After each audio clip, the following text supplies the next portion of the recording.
వ్రతశాల ఇది నా యేసు నివసించశాల.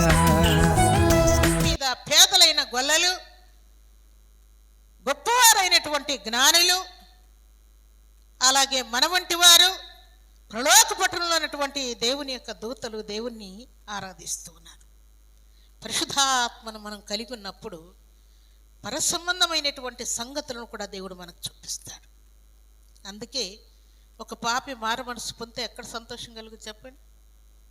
పరలోక పట్టణములో కూడా చాలా గొప్ప విందు దేవుని యొక్క దూతలు చేస్తారంట.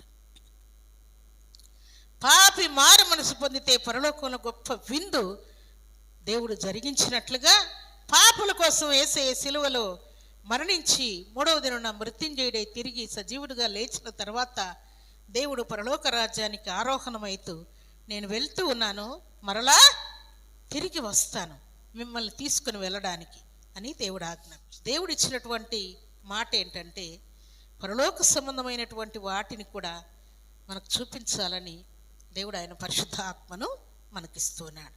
అందుకే చూడండి, పరిశుద్ధ గ్రంథంలో అపొస్తలుల కార్యములు 9వ అధ్యాయం 4-5 వచనాలు చదువుకుందాం.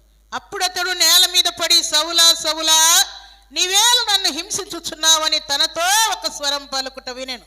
ప్రభువా నీవెవడు అని అడుగగా ఆయన, నేను నీవు హింసించుచున్న యేసును, నీవు హింసించుచున్న యేసును అని సౌలుతో దేవుడు మాట్లాడాడు. దేవుడు ఆయనతో మాట్లాడిన తర్వాత నువ్వెవడయ్యా అని అడుగుతున్నటువంటి సౌలుకు నేరుగా దేవుడు నీవు హింసించుచున్నటువంటి యేసునని దేవుడు సెలవిచ్చాడు.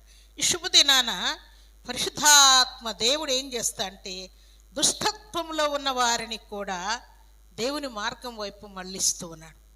అందుకని మళ్ళించడమే కాదు, మళ్ళించి పరిశుద్ధాత్మతో నింపుతూ ఉన్నాడు. దేవుడు సౌలుతో మాట్లాడిన తర్వాత ఆయన ఎవరిగా మార్చబడినాడు? పౌలుగా మార్చబడ్డాడు. మార్చబడి కింద మాట చదువుకుందాం చూడండి. అపొస్తలుల కార్యములు 9వ అధ్యాయం 17వ వచనాన్ని చదువుకుందాం. అననీయ వెళ్ళి ఆ ఇంట ప్రవేశించి అతని మీద చేతులుంచి, సౌలా సహోదరుడా, నీవు వచ్చిన మార్గంలో నీకు కనబడిన ప్రభు అయిన యేసు నీవు దృష్టి పొంది పరిశుద్ధాత్మతో నింపబడునట్లు నన్ను పంపి ఉన్నాడు అని ఎవరు చెప్తున్నారు? అననీయ సౌలుతో చెప్తూ ఉన్నాడు. నీవు దృష్టి పొంది దేవుని యొక్క దర్శనం తర్వాత ఆయన కంటి చూపుకోవడం, తర్వాత 3 రోజులైన అన్నపానం లేకుండా దేవునికి పశ్చాత్తాప హృదయంతో తప్పులు ఒప్పుకుంటూ ప్రార్థన చేయడం, ఇప్పుడు అననీయ వచ్చి ప్రార్థన చేసిన తర్వాత కంటి చూపు రావడము, తర్వాత పరిశుద్ధాత్మ శక్తిని పొందడం కూడా జరిగినట్లు అక్కడ వ్రాయబడింది. దాని వలన పౌలు అనేకులను దేవుని వైపు మళ్లించటానికి గొప్ప సాధనముగా వాడబడినట్లు వ్రాయబడింది. అయితే దేవుని సన్నిధిలో చేరిన మనలో సౌలు వంటి దుష్ట శక్తి ఇంకా మీలో ఉన్నదేమో.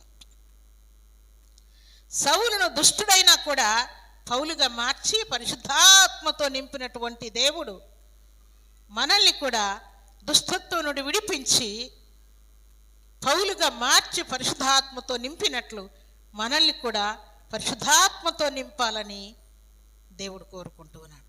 అయితే ఈ పరిశుద్ధాత్మతో దేవుడు మనల్ని నింపటానికి మనము దేవుని మాటకు తలవంచవలసినది. లోకాశలన్నీ మనలో నుండి తొలగిపోవాలని దేవుడు కోరుకుంటూ ఉన్నాడు. లోక సంబంధమైన, శరీర సంబంధమైన, సాతాను సంబంధమైన క్రియలన్నీ మనలో నుండి తొలగిపోవాలని దేవుడు కోరుకుంటూ ఉన్నాడు. అందుకే దుష్టత్వం మనలో ఉంటే దేవునికి మనం చాలా దూరంగా ఉంటాం.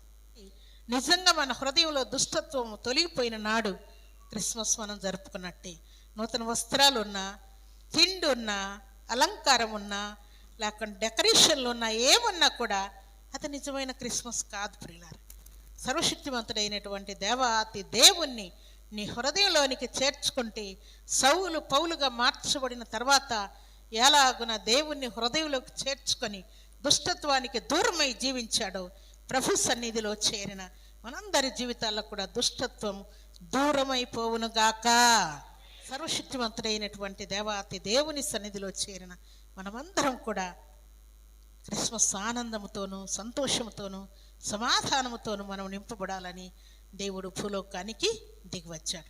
ఆ సత్యాన్ని జ్ఞాపకం తెచ్చుకొని ఇహలోక సంబంధమైన వాటి కోసం పరుగులెత్తే వారం కాకుండా పరిశుద్ధాత్మ పూర్ణమై దేవునికి ఇష్టలమై యోగ్యులమై జీవించాలని దేవుడు కోరుకుంటూ ఉన్నాడు.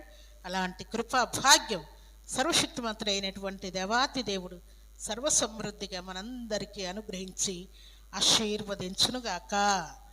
ఆమేన్.